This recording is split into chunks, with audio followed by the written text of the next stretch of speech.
Assalamu alaikum wa rahmatullahi wa barakatuh and Eid Mubarak everyone.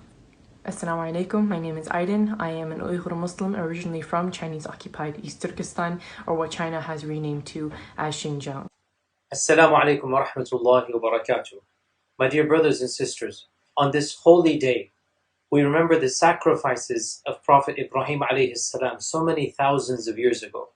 In the face of severe persecution, he did not waver, but rather remained firm upon the worship of Allah subhanahu wa ta'ala and willingly bore harsh torture and punishment from his people. As we celebrate this Eid in unique ways with our family and friends due to this pandemic, I wanted to take this opportunity to remind you of our Uyghur brothers and sisters and other Turkic people that are suffering a genocide at the hands of the Chinese government in East Turkestan.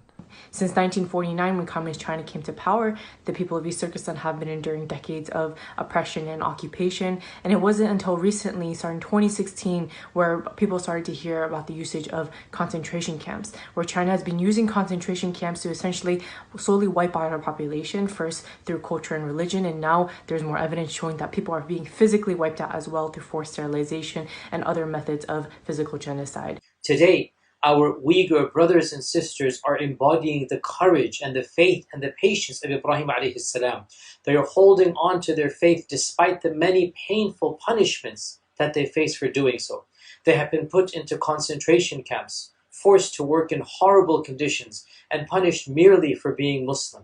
And so right now I have 93 relatives that are missing, meaning we have no contact with them, so we don't know their condition, we don't know their whereabouts, we don't know if they're alive or dead, we don't know how many exactly have been detained into these camps and prisons, and how many have essentially been wiped out in these facilities. Because the Chinese government has prohibited our Uyghur brothers and sisters from fasting in Ramadan, from praying, from identifying as Muslim in public, from practicing their deen in general, and from celebrating Eid like we do, and has forced over 3 million of them into concentration camps and forced labor camps.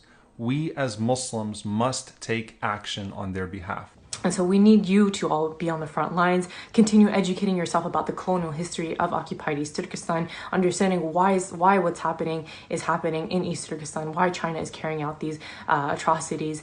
Companies whose goods we buy every day, such as Nike, Apple, and Amazon, are involved in the enslavement of our Uyghur brothers and sisters. This Eid, let's stand united as an ummah for our Uyghur brothers and sisters against their oppression. Dear Muslims, we cannot ignore this mass incarceration and torture. We must stand strong where we can and help our Uyghur brothers and sisters. The Prophet Muhammad ﷺ said that whoever frees his brother will be freed from the fire and will be given an equal reward for every limb that has been freed. The Prophet ﷺ mentioned that the believers, in their mutual kindness and compassion and sympathy, are just like one body. When one limb suffers, the entire body responds with wakefulness and fever. Let us be vigilant. Let us spread the word about what is happening, and let us take action, no matter how small, to help our Uyghur brothers and sisters. And we need you all to continue fighting for us and keeping us in your du'as during this these blessed days and beyond, inshallah. Thank you so much. There are 3 things that we can do right now for our Uyghur brothers and sisters. First, boycott companies involved in forced Uyghur labor. Pressuring these companies has already worked. For instance, Adidas and Lacoste recently released statements promising to stop using forced labor from East Turkestan. Secondly, donate to organizations that directly support the Uyghur people, such as the Darman Foundation, the Campaign for Uyghur Human Rights Project, the Shukr Foundation, or even check out the card link where we've compiled a bunch of organizations that you can donate to. And thirdly, share this video and follow @FreeUyghur Now to support the movement and stay educated and informed on everything that's going on.